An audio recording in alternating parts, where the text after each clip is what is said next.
133 జీవోలకు సంబంధించి మీరు ఏ విధంగా డిఫెండ్ చేసుకుంటారో చెప్పండి. శ్రీకాంత్ గారు దాని గురించి చెప్పండి. ప్రతిపక్షంలో ఉన్నారేంటి? మీరు ఆ జీవోలు రద్దు చేసే అధికారం మీకు లేదా? మీరు జగన్మోహన్ రెడ్డి గారు వైఎస్ఆర్ కాంగ్రెస్ పార్టీ కార్యకర్తగా మీరు అడుగుతున్నారు కదా, నీకు అంత సత్తా, నీ చేతిలో అధికారం ఉంది కదా, రద్దు చేసే మీరు చేసిన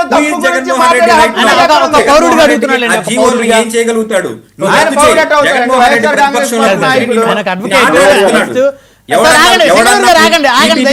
ఎవడన్నా వచ్చి ప్రభుత్వ ఆసుపత్రుల్ని కొంటే మీ తాట తీస్తానని జగన్మోహన్ రెడ్డి అంటున్నాడు. నువ్వు జగన్మోహన్ రెడ్డి ఇచ్చినటువంటి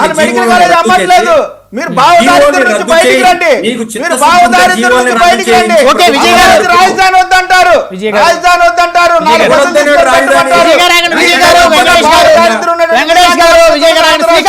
శ్రీకాంత్ గారు రెస్పాండ్ అవ్వండి. శ్రీకాంత్ గారు కాదు, విజయ్ కిరణ్ గారు మొదటిగా మన బ్రహ్మనాయుడు గారు విజయ్ కిరణ్ గారికి ఒకరు మాట్లాడేటప్పుడు మాట్లాడే సంస్కారం నేర్పించండి. ఫస్ట్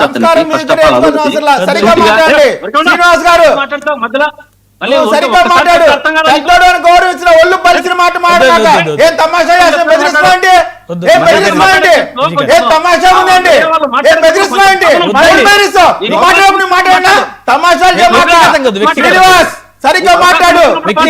నిలబెట్టుకో.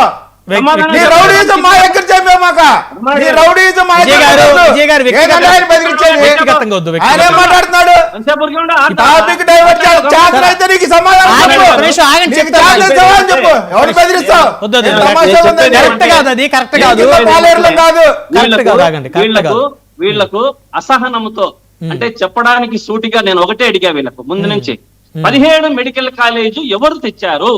మీ అధినాయకుని మాదిరి మీరు కూడా అబద్ధాలు చెప్తారా? దానికి సమాధానం చెప్పు అంటే అది లేదు.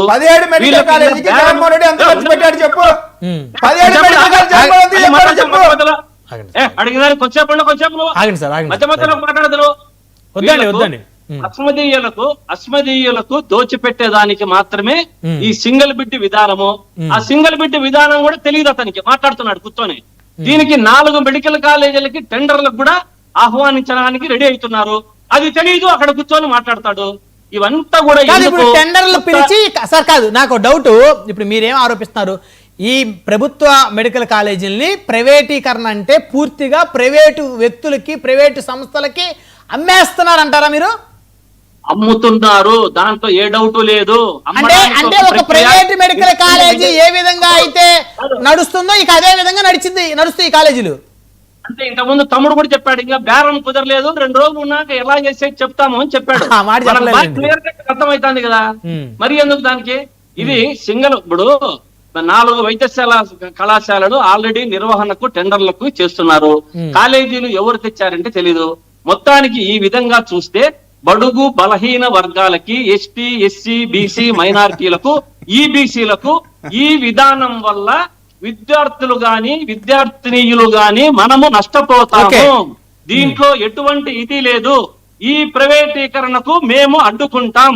విద్యార్థులు విద్యార్థినులు కూడా సైతంగా బయటికి వస్తున్నారు. సో అయితే రోడ్ల మీద పెద్ద ఎత్తున నిరసన తెలపడానికి రెడీ అవుతున్నారు. ఇక అసెంబ్లీకి వెళ్ళలేదు కాబట్టి రోడ్డు మీద బైఠాయించబోతున్నారు. విధ్వంసం చేయబోతున్నారా? దీన్ని ఆపెంతలకు వదలకు విధ్వంసం చేయబోతున్నారా? విధ్వంసం కాదు, ప్రైవేటీకరణ ఆగాలి. న్యాయ పోరాటం చేస్తాం. వాళ్ళకు మహేష్ గారు వాళ్ళది, మాది న్యాయ పోరాటం. చూసారా మిరుపుల మహేష్ గారు? ఖచ్చితంగా అడ్డుకుంటాము, ప్రైవేటీకరణ ఏ విధంగా చేస్తారో చూస్తామంటున్నారు. న్యాయ పోరాటం చేస్తాం. ఓకే సార్, ఒక సెకండ్. జ్వాలాపురం శ్రీనివాస్ గారు వయసులో పెద్దవాడు. నేను ఆయన మాట్లాడినప్పుడు అడ్డు రాలేదు. కాదు, ఆయన బెదిరించడం ఏంది అంటే మీరు బెదిరిస్తే భయపడిపోతాం అనుకుంటున్నారా? నువ్వు బెదిరిస్తే మీ వయసు గౌరవించి మీ పార్టీ వల్ల మేము మాట్లాడుతున్నాం. సమయం లేదు, 1000 రెట్లు ఎక్కువ గౌరవంగా మాట్లాడుకోండి. చక్కగా మనం ప్రజా సమస్యల మీద మాట్లాడదాం. ఇప్పటి వరకు దయచేసి ఆగండి. 0 నెంబర్ 107 గురించి ఒకే మాట వద్దులేండి. జియో నెంబర్ 107, 103 గురించి ఆన్సర్ చెప్పండి. వద్దులేండి. జగన్మోహన్ రెడ్డి గారు ఎంత ఖర్చు పెట్టారు చెప్పనండి. సార్ ఆగండి మహేష్ గారు వద్దులేండి. జగన్మోహన్ రెడ్డి ఎంత ఖర్చు సమయం లేదు పెట్టారు? మెరుపుల మహేష్ గారు కంక్లూజన్ ఇవ్వండి. One word conclusion. ప్రైవేటీకరణ ఆపడానికి మేము సిద్ధంగా ఉన్నాం, మొత్తం విద్యార్థులతో కలిసి పోరాటం ఎవరు చేస్తాం. ఒప్పుకోరు దౌర్జన్యం చేయండి. వద్దులేండి శ్రీకాంత్ గారు ఆగండి, వారిని కూడా మాట్లాడనివ్వండి వారు మీకు ఇచ్చిన టయాన్ని వినియోగించుకోండి. ప్లీజ్. ఇక అయిపోయిన సబ్జెక్ట్ వద్దు. మీరు గాని సంస్కారవంతంగా వద్దండి శ్రీకాంత్ గారు. సంస్కారవంతంగా మాట్లాడడం నేర్చుకోవాల్సింది మీరే. శ్రీకాంత్ గారు సమయం లేదు, దయచేసి ఆగండి. మెరుపుల మహేష్ గారు మీరు వన్ వర్డ్ కంక్లూజన్ ఇవ్వండి. సార్ ఆగండి సార్, ఒక్క నిమిషం ఆగండి. ఎవరికి భయపడాల్సిన పని లేదు. ఎవరికి వాళ్ళే గుండాలి, ఎవరికి వాళ్ళే దాదాలు. దయచేసి ఆగండి సార్, మధ్యలో దూరొద్దు. ఆగండి ప్లీజ్. ఎక్కడ మధ్య దూరం ఆగండి సార్, ఒక్క నిమిషం ఆగండి. ఆగండి ఒక్క నిమిషం ఆగండి. మాట్లాడు. మెరుపుల మహేష్ గారు, టైంలో నువ్వు మాట్లాడు. మెరుపుల మహేష్ గారు. వేరే విధంగా మాట్లాడితే ఇక్కడ భయపడే వాళ్ళు ఎవరు లేరు. నీకు బెదిరే వాళ్ళు ఆయన ఎవరు ఆగండి, లేరు. మీరు మాట్లాడండి, కంటిన్యూ చేయండి సార్. ఈ కామెడీ ఆపండి. నీకు ఇచ్చిన టైంలో మాట్లాడు. ఇంత సంస్కారం సార్ ఆగండి సార్, ప్లీజ్ ఆగండి సార్. మీకు దండం పెడతాం, ఆగండి సార్. వాళ్ళ పాపం ఒక్క నిమిషం, వాళ్ళ పాపం అధికార పార్టీ